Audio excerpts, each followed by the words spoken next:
guys, welcome back to my channel. I'm so glad you stopped by today because today we are going to be doing the Indoraptor from Jurassic World. I saw a few of you guys suggest it in my previous dinosaur videos and I was like, ooh, I need to do that. That'd be so much fun. Also, if you guys stay to the end, I've got a few extra things that I threw into my Etsy shop, so if you guys want to see a little preview of that, wait till the very end and I'll show everything off. Anyways, let's get started. Okay, I think I'm going to start on the clay first because I'm really excited to try and do this face and I'm just not in the mood to sew right now, so we're going to work on the clay first. If you guys are curious, the type of clay I'm using is original Sculpey clay. So the first thing we need to do is we need to take a lump of tin foil. I have it roughly shaped like a cone, but no sharp points or anything like that, and I'm just going to completely cover it in clay. You want a nice thick layer to work with. Once you got it covered, you're going to smooth out your surface and everything, and then you're going to decide where you want the eyes to go. So what I'm going to do to place the eyes is I'm going to roll out some small balls of clay, and I'm going to use these to mark where the eyes are going to go. It'll also kind of lift up the eyes and not have them completely flat against the side of the face. Then I'm going to take the glass eyes and I'm going to push those on top of the balls of clay, and I'm going to adjust them until I like how they look. Make sure to look at the face from multiple different angles when you're putting your glass eyes on. That way you make sure they're nice and even, because they could be even facing one direction, but if you look from the top, one could be more forward or something weird like that. So just kind of double check before you move forward. Now, if you watched the video where I made a Carno, you'll probably remember that I mentioned that I wanted to use glass eyes for it, but I forgot and I just made clay eyes. Well, these are the eyes that I originally had planned for the Carno, but we're going to use it for the Indoraptor. Honestly, I think these eyes actually work a lot better for the Indoraptor versus the Carno, so I'm actually pretty happy that I completely forgot to use them. And then once you like the placement of the eyes, you're going to start building up the eyelids. Just use some strips of clay for this. You're going to lay them over the glass eye, and then you're going to kind of adjust them using your fingers and start blending them in. You can also use your tools to kind of straighten the edges up. Now, I know right now our face looks more like a fox or a wolf face, but we actually need to add a lot more clay to this, so we're not anywhere near being done. So what I'm going to do is I'm going to start adding strips of clay to the top of the face so we can start making the ridges of the face. I'm also placing smaller strips on the sides of the face because the indentions on the side of the face need to be kind of sunken in a bit more, and it helps to add clay versus just trying to take clay away. So I'm going to place all my little strips where I want them, and then I'm going to start blending everything together. Now, like I said, the sides of the Indoraptor's face have a lot of indentation, so you're going to want to do this in front of the eye and then behind the eye. And then the eye itself is actually in an indentation as well. So you're going to kind of frame the eye as well, and then kind of blend everything in and kind of use your tools to make it look more sunken in. Now I need to make the mouth of our Indoraptor, and to do this I'm going to be using strips of clay as well, and I'm just going to lay them out where I want the mouth to be open, and I'm going to start blending them in. So I'm going to start with the top lip, and then I'm going to do the same thing to make the bottom lip. Okay, now we're at a really fun part, and that's adding the teeth to the mouth. And this is actually a lot simpler than you think. Basically, you're going to take a bunch of balls of clay and then you're going to kind of roll it out to where one side has a point, so it's more of a cone shape. And then you're just going to lay them onto the face. You're going to want to make sure that they're interlocking, so you're going to put one on the top lip and then one on the bottom and then one on the top lip and then so on and so on.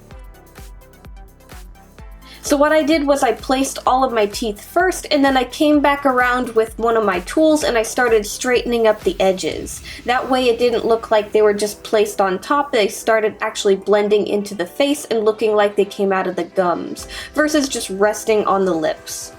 Anyways, after I finished placing the teeth, I ended up adding a little bit more texture to the face, and then I'm just going to put this in the oven at 275 Fahrenheit for probably about 45 to 55 minutes. It's quite a large head, so I want to make sure it's completely baked.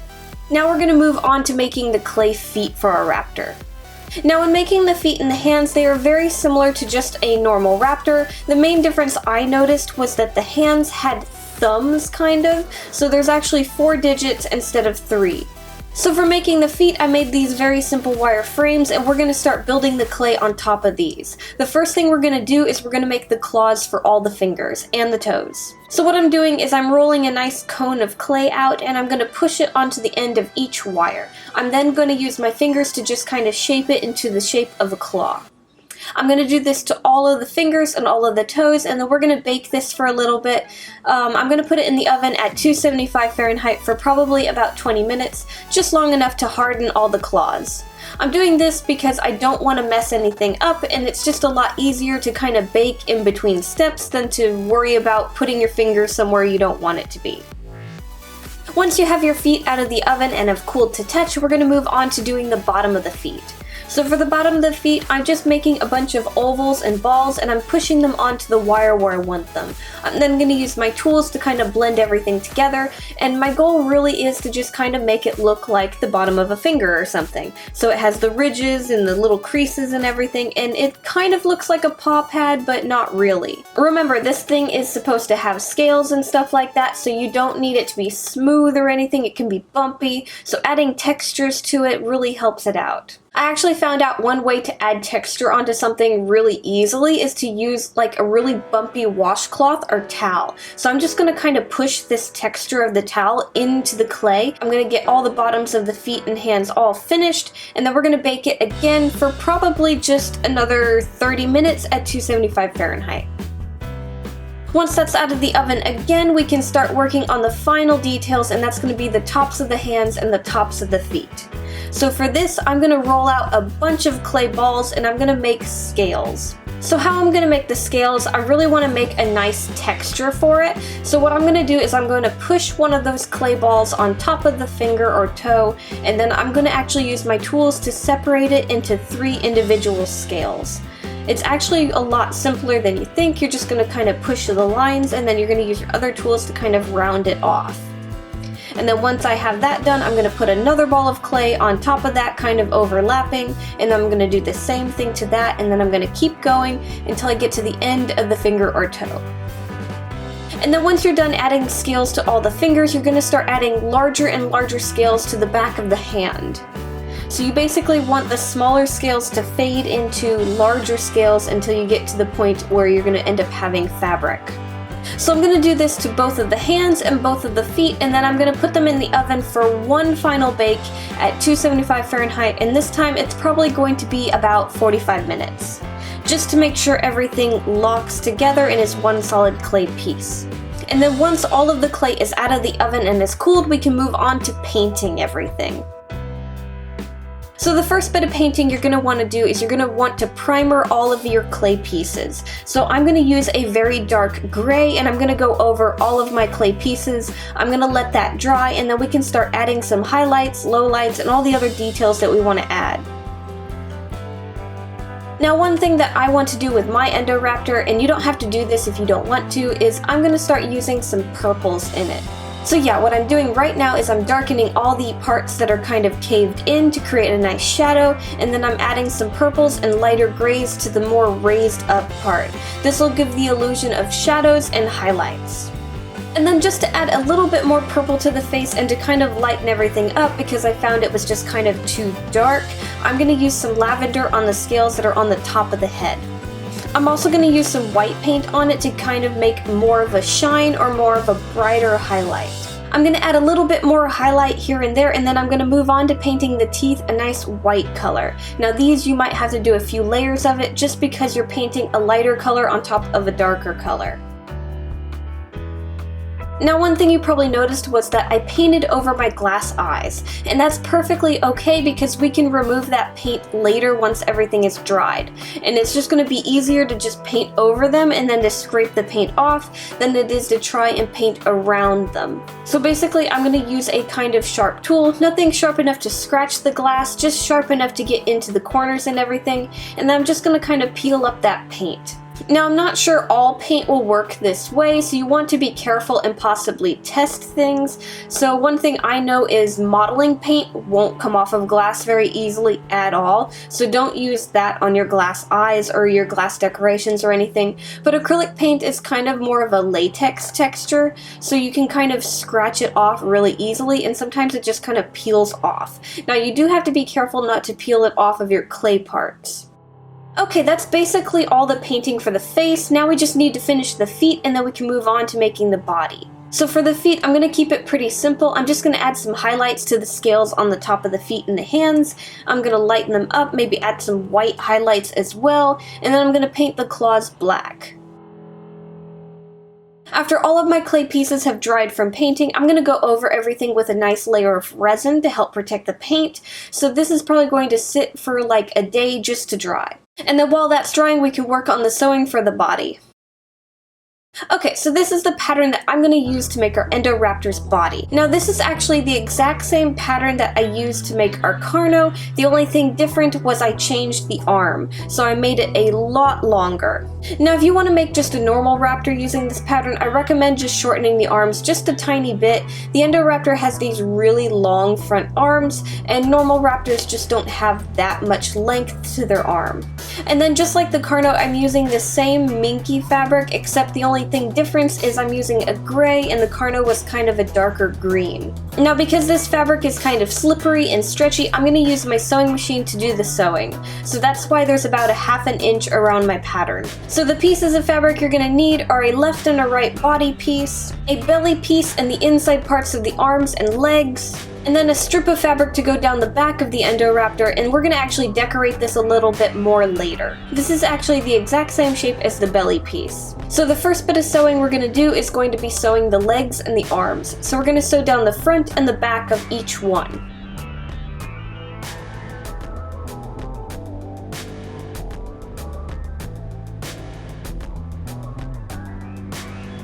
And then once we have all of our arms and legs finished, we're going to add the belly piece. So this is just like how we sewed the Carno's body. We're going to sew the neck, we're going to skip over the arm, sew the belly, skip over the back leg, and sew the rest of the belly piece. We're going to do the same thing to the other side of the belly piece, and then once we have that all done, we're going to take our needle and thread, come back, and sew the parts that we skipped over. After you have the belly of the piece finished, we're going to sew the tail. So I'm going to sew the top and the bottom of it. Now we're going to move on to adding the back to the Indoraptor. So what I'm going to do is I'm going to decorate the back of her with these little pieces of felt to imitate those little quills or spikes that kind of run down her back. Now my original plan for doing the back was to cut little slits into the fabric and sew on the felt pieces and then to sew the back onto the body. But I found out that the felt was kind of thick and it was going to be kind of a pain to do the sewing with the sewing machine, and I needed to use my sewing machine, otherwise the fabric was going to bunch. So what I did was, after adding a little bit of our felt to it, I stopped myself and I went and I added the back piece to her body first, and then I moved on to continuing to cut open the little back pieces and adding the felt. And that's pretty much all the sewing that I'm going to do for her body. I'm going to flip everything right side out, and then we can work on adding the clay pieces and finishing everything up. Okay, we have all the different pieces that we need, and we need to start putting everything together. So I've got my clay pieces and I've got our body, and we're going to start by adding the clay feet and clay arms to the body first. So what I'm going to do is I'm going to add some E6000 glue around the back of the foot where we're going to add the fabric, and then I'm just going to push this into place and push the fabric into the glue and let it dry. Once the glue has finished drying, we're going to stuff the body, and then we're going to add the head to it. So we're going to do the same thing with the head that we did with the feet. We're going to go around it with the glue, and we're just going to push the fabric into place. And that's pretty much it. We're going to leave this somewhere where it can dry for a few hours, and then your piece is all finished. Okay, here is our finished Indoraptor. I think she came out beautifully. Also, while I was working on her, I was making 3 other raptors, so I'm just going to kind of show those off real quick for you guys.